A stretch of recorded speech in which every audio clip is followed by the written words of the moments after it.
Hello everyone and welcome to Ocean Cadence. In our video today, we'll be covering the topic of Maritime Noise Code and discussing how this code has come into existence, what is the purpose behind this code, the key requirements and the topics covered, and also the final output and the various things that we need to be attentive to be compliant with this Maritime Noise Code. So let us start. To first of all further discuss about the Maritime Noise Code, we need to be familiar with what the code is actually about. So the Maritime Noise Code is a set of regulation and guidelines which basically aims to limit the overall noise exposure of a seafarer while working on board a ship, and also reduce and control the noise level which creates the underwater noise pollution. That is the overall human exposure to noise and controlling it, and also the overall exposure of the marine ecosystem as well as the nearby ecosystem in the vicinity of the vessel to the underwater and the overall vessel's noise and reduce it. It is important to understand that the Maritime Noise Code is being created by the IMO's Maritime Safety Committee, that is the MSC, and has been adopted by the name of the Code on Noise Levels on Board Ships. And this has been passed in the MSC Resolution 337 of Section 91 and has become mandatory into existence after the 1st of July 2014. The regulation comes under the SOLAS 2(1)(3) and Part 12. Within this definition, the goal of the regulation has been defined as being aimed to prevent generation of excessive noise, prevention of the crew from this excessive noise, and also prevent the crew from any possible chances of fatigue, hearing loss, communication difficulties, and any possible disruption or disturbance due to underwater noise pollution of the marine biological and ecosystem. To further understand the key set of requirements within this code, it has been prescribed to undergo the measurement of noise levels and also estimate the exposure that can be caused because of these noise levels. Also, the protection of the seafarer against any permanent or temporary hearing loss that can be induced as a result of the noise pollution, and also to constrain and control their overall exposure time and limit to the noise levels which are feasible as well as non-feasible in nature and can be further decided as potentially harmful to the seafarers. It also aims to limit or cap the maximum acceptable noise levels, and it does so by categorizing the different spaces on board a vessel, and thus the level at which the value has to be capped would be different for all different vessels, for all different parts of vessels, and also the different aspects of verification of insulation of the acoustic nature, that is the insulations that are installed to prevent the noise and the noise pollution, to evaluate those insulations from the machinery as well as the accommodation spaces. It also dictates the key sets of requirements that further control the noise surveys and their scope that must be conducted on new ships, the different kind of hearing protection devices such as our earplugs, ear muffs, and the certified devices that can be used on board for the protection of seafarers, and also the important aspect of vibration control and how it has to be measured and executed on board a vessel. To understand the purpose of this particular code, it is important to correlate it with safety, health and operational conditions, and thus you would understand and acknowledge that whatever issues related to noise and noise pollution the code is handling, it will help us in making sure that the speech and the communication which is being carried on board is clear and efficient. The seafarers are able to understand, judge and address the audible alarms that are present on board and make clear-minded decisions that need to be made to address emergency situations related to navigation and machinery spaces. It is also important to keep a check on the overall health of the seafarers and any damage originating from noise-induced factors which can lead to temporary or permanent loss of hearing, and also psychological and mental disorders should be completely restrained and eliminated.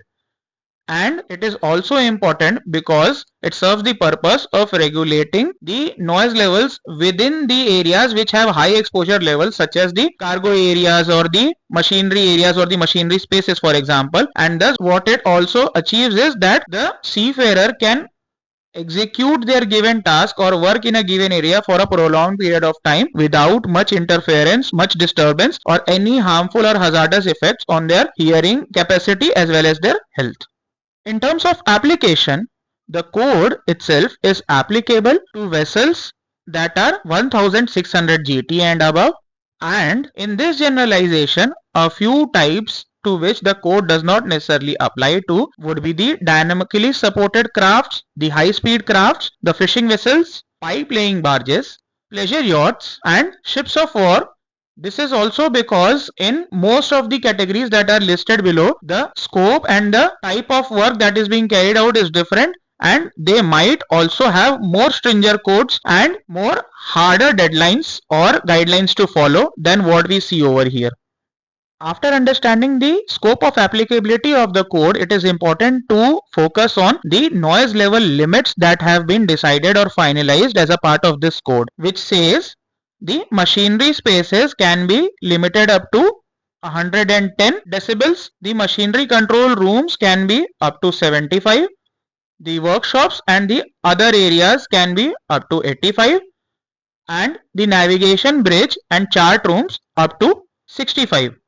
Also, the cabins and hospitals can be up to 60 decibels and mess rooms can go only as high as 65 decibels. As we can notice that the highest allocated quota because of the nature and the scope of work is to machinery spaces, and that is why we have the watch times being limited and all sorts of important hearing aids and limiting equipments being provided to the seafarers working within the machinery spaces that mandatorily need to be used and followed.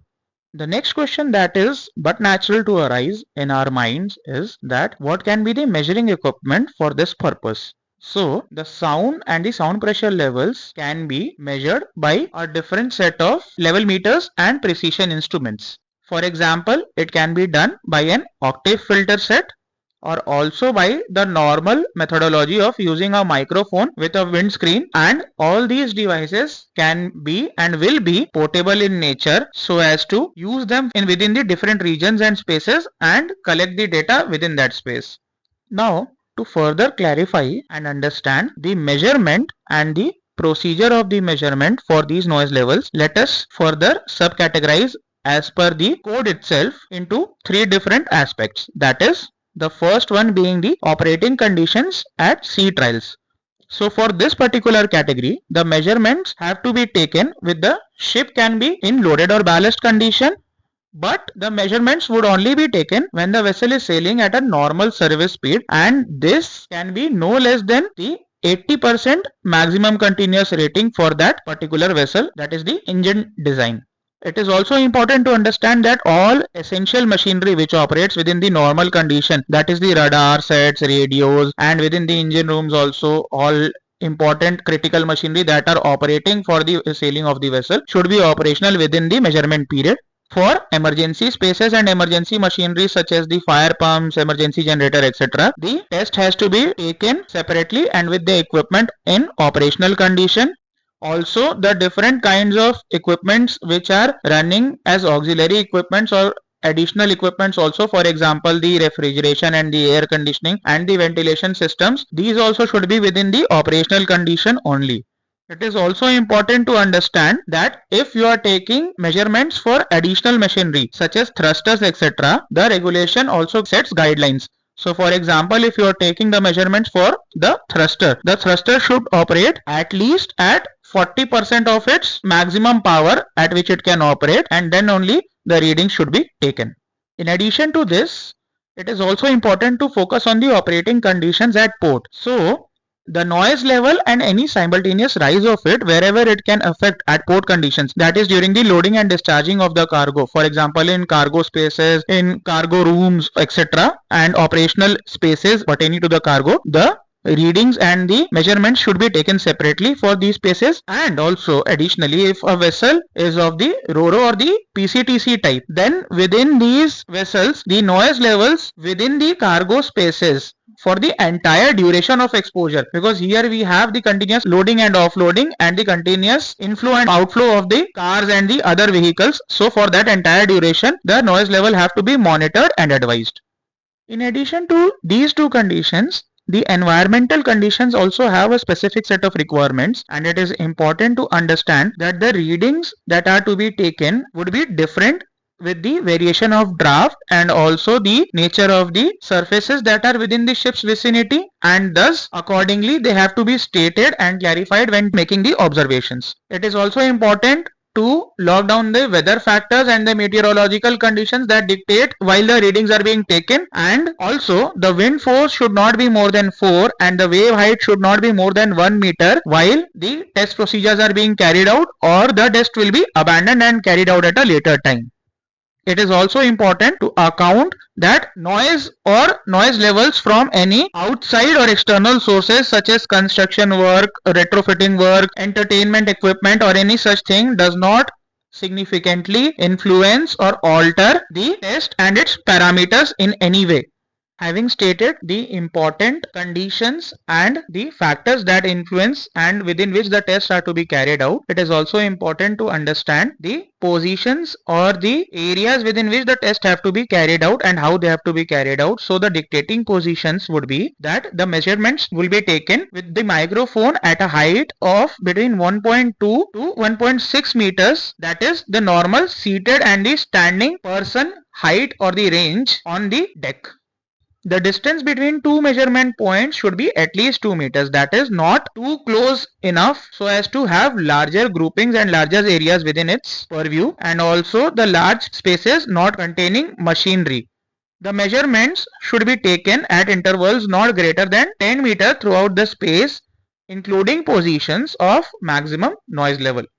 However, in no case at all, the measurements should be taken closer than 0.5 meters from the boundaries of a space. This is because, as stated earlier, nearby reflective surfaces and distortions and other similar interferences that are, let's say, to influence the test have to be avoided at all costs. Also, it is important to take the measurements at all the possible areas where the crew on board the ship is possible to be found working. And this also includes mainly the communication stations where the crew is supposed to spend a large part of their time during their contract. The measurements for sound and any origination source of noise shall also be taken at 1 meter from any machinery that is considered as a source of sound or origination point of a particular sound. And while taking these measurements from the navigating bridge, they should be taken from the bridge wing as to measured on the leeward side of the ship. Also, the number of measured cabins shall not be less than 40% of the total number of cabins which are within the accommodation area. And it is also important to single out and consider the cabins which are more affected by noise, that is cabins which are structurally or in terms of construction of the vessel closer to the areas where the machineries exist, such as the machinery space, the refrigeration and air conditioning space, etc., or might also share a boundary with these spaces. Having encompassed so much, the regulation also controls the noise exposure limits. In addition to the decibel limits, it also controls the exposure limits for the human personnel, and thus within each day or 24-hour period, the noise exposure should not be greater than 80 decibel, that is the average exposure. Also, in spaces with sound pressure where the level or the sound pressure exceeds 85 decibel, suitable hearing protection shall be issued, and only then the above regulation shall be complied with. It is also important that no seafarer, even though if they might be wearing all sorts of important hearing protectors or noise cancellation equipments, should at any case be exposed to noise levels exceeding greater than 120 decibel. That is, we have a margin of 10 decibel over the maximum limit within the machinery spaces of 110 decibel. So 120 decibel being as the final limit above which we cannot go. I hope that this thorough run through of the noise code helps you to understand the important regulations, requirements and the scope covered within the Maritime Noise Code. To further understand and go through such important topics, please refer to our channel and scan the code. Thank you.